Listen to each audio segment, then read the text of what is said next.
ubushakashatsi bwagaragaje ingeso 5 abantu bose bagize ikintu bageraho mu iterambere bakoresheje mu bijyanye no gukoresha neza amafaranga.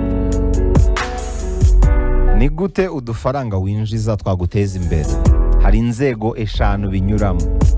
Izo nzego ariko ushatse wavuga ko ari n'ingeso 5, ariko turabyita inzego. Ku ishuri wize gukorera amafaranga, ariko ntabwo bigeze bakwigisha uburyo amafaranga yagukorera. Nta nubwo bakwigishije uko wayakoresha neza akakubera umugisha aho kukubera umuvumo. Hari ingeso rero abantu birengagiza zijyanye n'amafaranga, zikaba arizo zibaheza hasi kurushaho.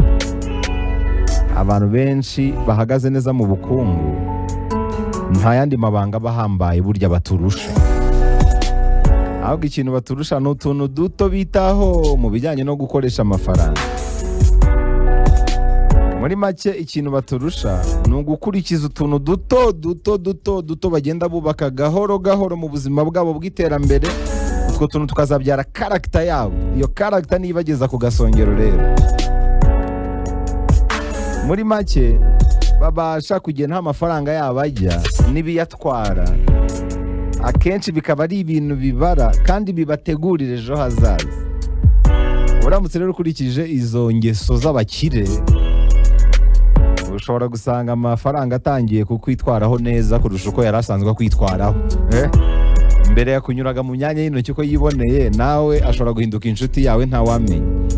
Ntabwo yakongera kujya aguruka. Ukurikije buno bushakashatsi bavuga ko atakongera kuguruka rwose. Niba wari ufite ikibazo cy'uburyo amafaranga agurukamo, ntekereza ko iyi chapitre ari wari utegereje. Bavuga uti ni inyatsi angeze mu ntoki yose ahita agenda simenya ukuntu bigenze. Ati mba nyizuyaza nkahita mbona arashize. Hari rero inzego, hari ingeso abagize ikintu bageraho akenshi bakurikiza cyangwa se bitwararikaho, abandi bakabyirengagiza. Abo babyitwararikaho rero bikabagirira umumaro. Reka duhere ku ya mbere. Iya mbere burya ngo ni ukwihemba mbere y'ibindi byose. Abantu benshi bazigama amafaranga nyuma yo gukuramo ibyo bishyura byose. Iryo ngo ni ikosa rikomeye ku muntu ushaka kugira ahantu ava akagira ahantu agera. Abantu bafite imitekerereze njyabukire ngo ntabwo ari uko bakora. Uko byagenda kose mu buzima uzahora ufite ibintu byo kwishyura, ntabwo bijya bihagarara. Iteka ryose usanga wishyura. Noneho hano barakubwira bati uzabona ko iteka ryose uba wishyura ariko ukageraho ukiyibagirwa. Iri ngo ni ikosa rikomeye rituma uko 2010 yagusize ari nako 2025 yagusize. Nutagira ikintu bikoraho bizarangira na 2030 ariko izagusiga. Ngo ni ikosa rikomeye cyane. Iri kosa abantu benshi rero turarikora. Aba bashakashatsi barakubwira ngo mbere yo kwishyura fagitire zigutegereje, urabizi nawe ko nyuma y'ukwezi hari fagitire ziba zigutegereje, mbere yo kuzishyura zose banza wihembe wowe ubwawe. Utitaye ku kindi kintu icyo ari cyo cyose ngo hari fagitire ngo zihari ngo ntazihari, no, nawe ishyire muri iyo fagitire. Ishyire muri iyo fagitire kandi wihereho, ubanze wihembe. Numara kwihemba ayo mafaranga uhita uyazigama, ubundi ubone kwishyura ibisigaye. N'ubundi nutihemba urashiduka wishyuye fagitire birangire ntayasigaye iyo kwihemba ufite, kandi ubundi fagitire zose utazimazemo ntumenye ukuntu bije. Iki rero ngo nicyo kibazo gituma umuntu amara imyaka 10 akora ariko akiri ku rwego rumwe, ahora yiyibagirwa. Aho kuzigama ibisagutse nyuma yo gukoresha amafaranga, koresha ibisagutse nyuma yo kuzigama. Kabone nubwo twaba ari udufaranga duke wazigamye ariko tuzigamye, kubera ko ifaranga rizigamwe riruta irikorewe. Ngo iyo ubihisemo gutyo rero nibwo buri guteganyiriza ahazaza hawe. Fagitire ngo ntabwo zijya zishira, kandi koko fagitire ntizishira. Buri gihe hahoraho ikintu cyo kwishyurwa. Muri ibyo byishyurwa rero nawe ibariremo kandi wihereho, ntugasigare uri zeru. Mbese ushobora no kwishyura ibice bice ibindi byose bigukeneyeho amafaranga, ariko nawe ntiwiyibagirwe kugira ngo nawe utiburira yawe. Kubera ko wakwishyura ibindi byose ubuzima bwawe nabwo burakomeza, kandi ejo hazaza hawe haragutegereje. Kugira ngo uhagere rero umeze neza bisaba ko nawe wibarira muri izo fagitire, kubera ko ngo amafaranga ntabwo ari ikintu kibikika mu buryo bworoshye. Bikaba bibi cyane rero utegereje kubika nyuma yo kwishyura byose. ntabwo bikunda ngo ntabwo ngo iyo formule ntabwo ikora. Abakire bose bakoreyeho ubushakashatsi basanze iyo formule idakora. Biba byiza no kwihemba mbere y'ibindi byose. Abakire bose barihemba mbere. Burya ajya gusohoka ajya kuyabyinira yaramaze kwihemba kera. Noneho we wayabona ukajya kuyabyinira uri kumwishinga, ntabwo uzi ukuntu we yabigenje. Ejo ukabona arimo aratera imbere, arimo aragura ibi, arimo arakora ibi, wowe uri aho ngaho. Niko bigenda rero. Noneho hano ariko psychologically mu bijyanye n'imitekerereze ngo iyo ubikoze gutyo ibigutwarira ubukungu bisigara bigendera ku bisigaye umaze kwihemba kurusha uko we wagendera ku bisigaye umaze kwishyura. Uko ubimenyera rero bigeraho bikikora ku buryo utongera no kubitekereza. Noneho uko ukomeza kubisubiramo kenshi, uko igihe gishira ugenda ubona hari intambwe utera mu rugamba rw'iterambere. Utangira ubona udufaranga ari duke kubera ko urumva bitewe n'udufaranga uhembwa ushobora gusanga utwuzigama ari duke cyane, ariko uko imyaka ishira tugenda twiyongera. Icyo gihe utangiye gucurika ikibuga cy'ubukene umazemo imyaka myinshi. Noneho kandi uko ubimenyera bigeraho bikiyubaka muri wowe, bikaba umusingi w'ubuzima busanzwe. Nk'uko ubona amafaranga ugasesagura uhita unayabona kuvuga utereka mbanze n'ihembe, bikageraho bikaba ubuzima busanzwe. Ntabwo wongera kubaho ubuzima rusanzwe ubamo iyo uhisemo iyi formule, ko ni formule yoroshye kandi abakire bose ngo barayikoresha. Noneho iyo umaze kutugwiza rero, katuvuge urigomwe, umaze imyaka 4 wigomwa, umaze imyaka 5 wigomwa, muri ubwo buryo hari utwo uba umaze kugwiza.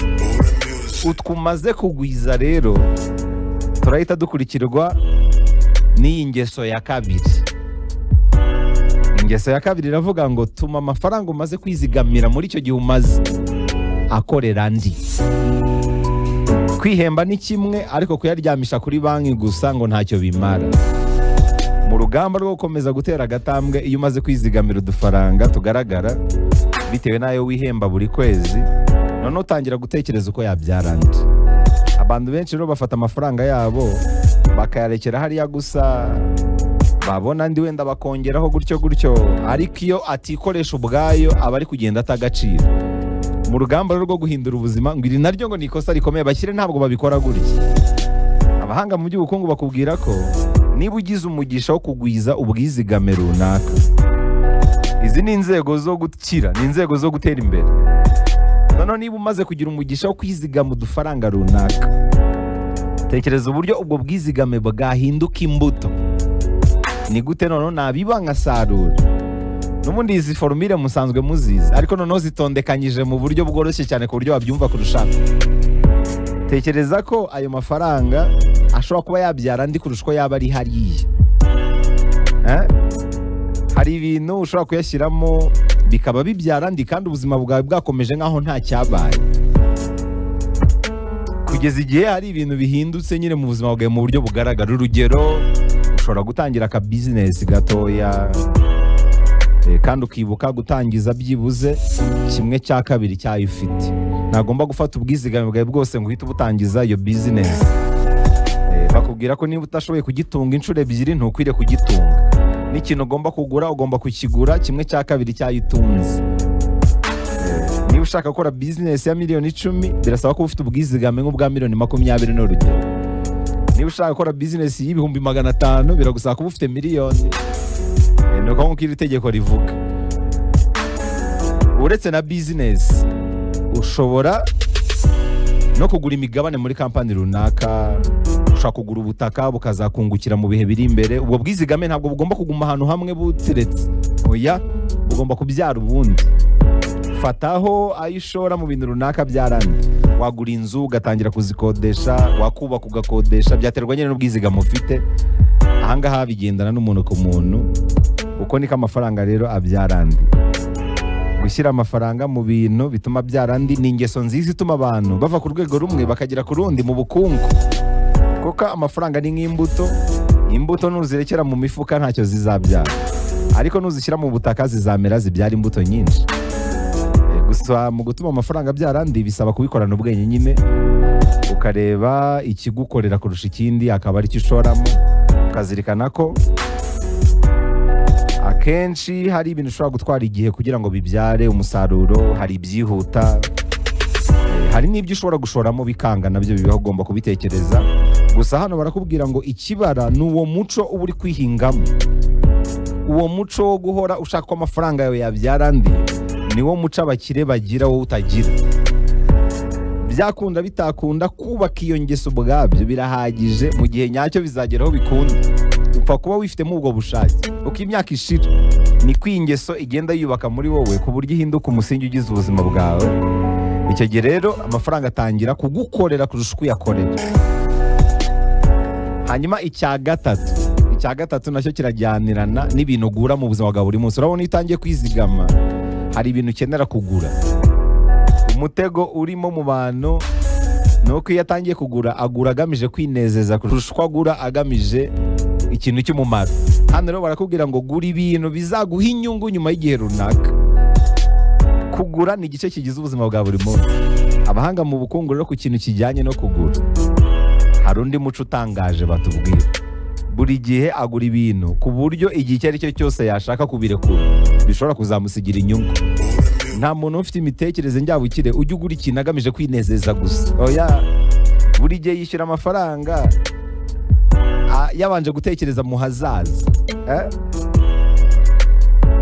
Inyungu aba yamaze kuyitekerereza mu buzima buzaza. Niyo yishyuye ikintu runaka aba avuga ati iki kintu kiranyungura iki mu hazaza.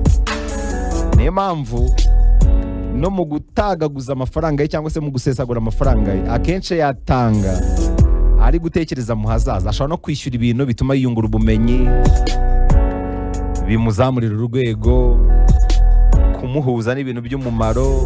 Muri make arekura amafaranga ye ku bintu bimwubaka kurusha ibimusenya. Mbere yo kugura arabanza akibaza ati ese ibi bintu hari icyo byamfasha mu hazaza. Nuvuga ifaranga ry'uyu muntu risohoka ari uko yabanje kureba mu hazaza.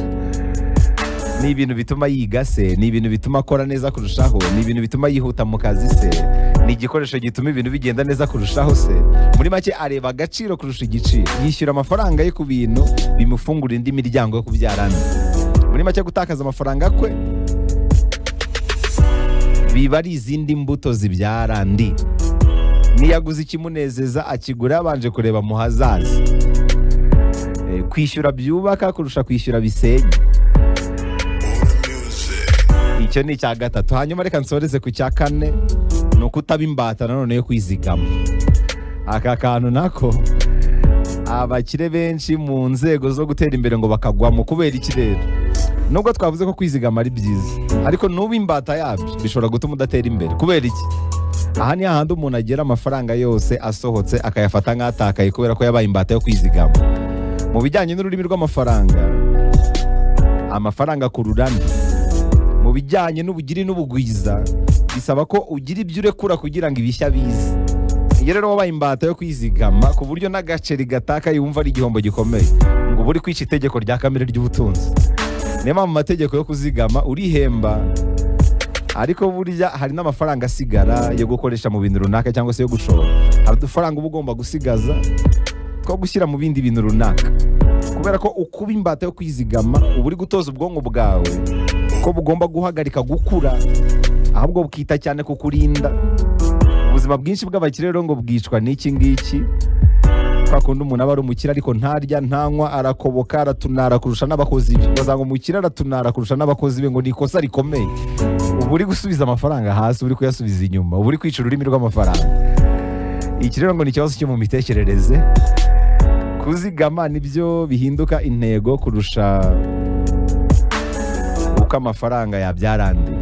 Umuntu nk'uyu rero ngo hari urwego ageraho ariko ntabe yarurenga, kubera ko mu bijyanye n'ubutunzi akenshi bisaba yuko hari ibyo urekura kugira ngo ibindi bize. Ngibyo rero iby'ingenzi twazirikana bijyanye n'iki cyigisho. Muri make ntugafunge inzira z'andi mahirwe mashya ngo urimo urashaka kwizigama buri gaceri kose kaje. Uzabibwirwa nuko n'ubundi uburyo wungukaga buzatangira kugabanuka nutangira kugwa mu mutego wo gushaka kugundira cyane. Uva hari urwego ugeraho ntugundire cyane, ahubwo rimwe na rimwe ukajya unarekura kugira ngo ubone ibindi. Niba bisaba kurekura kugira ngo ubone ibindi. Focus nuyikura ku gukura ukayishyira ku kugundira ngo bizaba byapfuye. Uyu ni wa wundi uhinduka umukire ariko ubayeho nabi kurusha n'umukene ahubwo. Abenshi hano niho basigingirira rero n'ubuzima bukabiha. kubera ko kamere y'amafaranga imeze nk'amazi. Amazi rero agomba guhora atemba.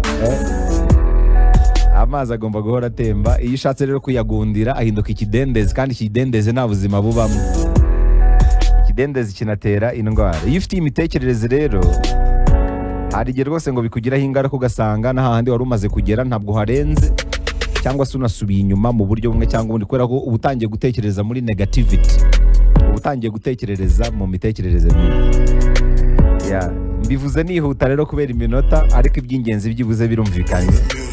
Ngizo rero ingeso enye zituma umuntu atera imbere gahoro gahoro mu bukungu, kandi abohotse akabwishimira, bikanamugirira umumaro, bikazagira n'umumaro abantu, ukazahinduka wa muntu w'umutunzi ariko nabayeho neza, ufite freedom. Ntago amafaranga agomba kukuboha, agomba kukubohora.